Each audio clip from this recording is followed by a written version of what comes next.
एक बार की बात है, महात्मा बुद्ध किसी गांव में उपदेश दे रहे थे। उनके उपदेश को सुनने के लिए बड़े ही दूर दूर से श्रद्धालु उनके समीप आए हुए थे। सभी लोग आराम से विश्राम पूर्वक बैठ करके उनके उपदेश को सुन रहे थे। सभी उनके उपदेश में मग्न थे, ध्यान मग्न होकर उनकी बात को सुन रहे थे और महात्मा बुद्ध भी अपनी बातों को सुनाने में मस्त थे। तभी सहसा एक व्यक्ति खड़ा हुआ और महात्मा बुद्ध से हाथ जोड़ करके बोला, हे महात्मन, मैं अपने जीवन में बहुत मेहनत करता हूं, किंतु फिर भी मेरे जीवन से कंगाली दूर नहीं होती। मैं कमाता हूं, कठिन परिश्रम करता हूं, मैं वो हर एक कार्य करता हूं जो मेरे जीवन में मुझे सफल बनाए, किंतु फिर भी मेरे जीवन में बरकत नहीं होती। आखिर क्या कारण है महात्मन कि मैं अपने जीवन में इतना दुखी, परेशान और कंगाल रहता हूं? कंगाली को दूर कराने के कोई उपाय बताएं प्रभु। मैं टूट चुका हूं, थक चुका हूं अपने जीवन से। महात्मा बुद्ध उसकी बात को सुनकर बड़े ही प्रसन्न हुए और बोले, सुनो वत्स, तुम्हारी सबसे पहली कमी यही है कि तुम ज्यादा सोचते हो। ज्यादा सोचने वाला मनुष्य अपने जीवन में हमेशा कंगाल और दुखी रहता है। तुम जितना ज्यादा सोचोगे उतना ही ज्यादा उलझते चले जाओगे और उलझने की वजह से तुम अपने जीवन में कोई कार्य सही से नहीं कर पाओगे। ज्यादा सोचने की वजह से ही तुम आज बहुत परेशान दिख रहे हो, अत्यंत दुखी दिख रहे हो। इसलिए ज्यादा सोचो मत, सिर्फ अपने कार्य पर ध्यान दो। तुम्हारे सामने जो भी कार्य है उस कार्य को करो, उसका जो भी परिणाम आएगा, परिणाम की चिंता मत करो। जो होगा अच्छा होगा, विचार करना बंद करो। और तुम्हारी दूसरी आदत पता है क्या है? तुम उन चीजों को वश में करने की कोशिश करते हो जो तुम्हारे वश में है ही नहीं।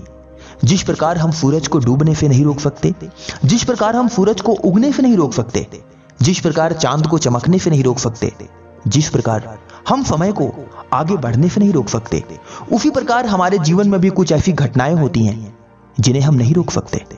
लोगों का आना और जाना लगा रहता है। इसलिए इस मोह माया के चक्कर में मत पड़ो। जो तुम्हारे वश में है ही नहीं, तुम उसके चक्कर में क्यों पड़े हो? अगर तुम ये आदत नहीं छोड़े तो तुम और भी दुखी रहोगे और हमेशा परेशान रहोगे।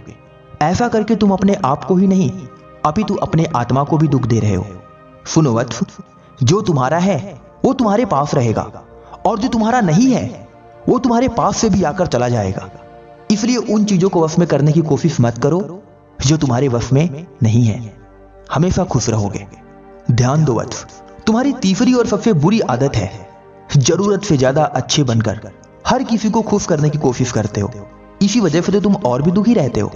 देखो, तुम हर किसी को खुश नहीं कर सकते और ना ही हर एक व्यक्ति तुम्हारे हिसाब से चलेगा, क्योंकि हर एक व्यक्ति अपने जीवन में अपने हिसाब से रहना चाहता है, अपने हिसाब से अपने जीवन को जीना चाहता है। और तुम हो कि दूसरों को खुश करने में लगे रहते हो। कभी कभी तो तुम ऐसा भी करते हो कि दूसरों को खुश करने के चक्कर में अपने मान सम्मान को गवा बैठते हो, जिसकी वजह से तुम्हारी आत्मा को ठेस पहुंचती है। तुम्हें पता भी चलता है कि तुम्हें दुख हुआ, किंतु फिर भी तुम दूसरों को खुश करने के चक्कर में अपना सम्मान का कोई परवाह नहीं करते। और यही कारण है कि तुम अपने जीवन में अत्यंत दुखी और कंगाल रहते हो। सुनो वत्स, तुम दूसरों को नहीं अपितु अपने आप को खुश करने की कोशिश करो। यदि तुम खुश रहोगे तो सभी खुश रहेंगे। कहते हैं जो मनुष्य अपने जीवन में खुशहाल रहता है उसके चारों तरफ हमेशा खुशियां रहती हैं, किंतु खुशियां देने के चक्कर में मनुष्य अपने जीवन में कभी खुशहाल नहीं रह पाता। इसलिए दूसरों की परवाह कम करो, अपने बारे में सोचो। तुम्हारे जीवन में खुशियां और बरकत दोनों आनी शुरू हो जाएंगे।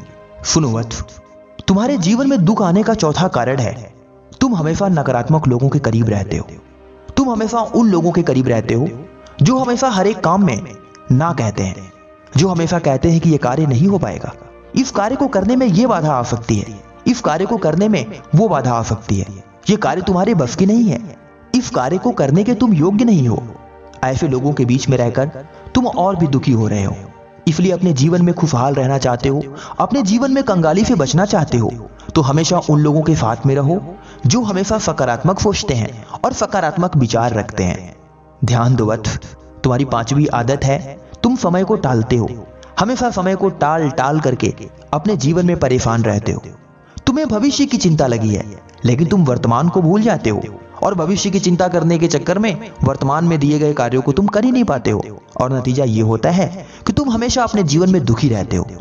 इसलिए सुनो वत्स, समय को टालो मत। जो भी तुमने कार्य करने के बारे में सोचा है उसको ध्यानपूर्वक जरूर करो। यदि तुम ऐसा करना शुरू कर दिए तो तुम्हारे जीवन से सारा दुख और सारी कंगाली दूर हो जाएगी और तुम अपने जीवन में हमेशा खुशहाल रहोगे। वत्स, मेरी इन 5 बातों को हमेशा ध्यान रखना, तुम्हारा जीवन हमेशा खुशियों से भरा रहेगा। महात्मा बुद्ध की बात को सुनकर वह भक्त अत्यंत प्रसन्न हुआ और महात्मा बुद्ध की जय जयकार करते हुए अपने घर चला गया।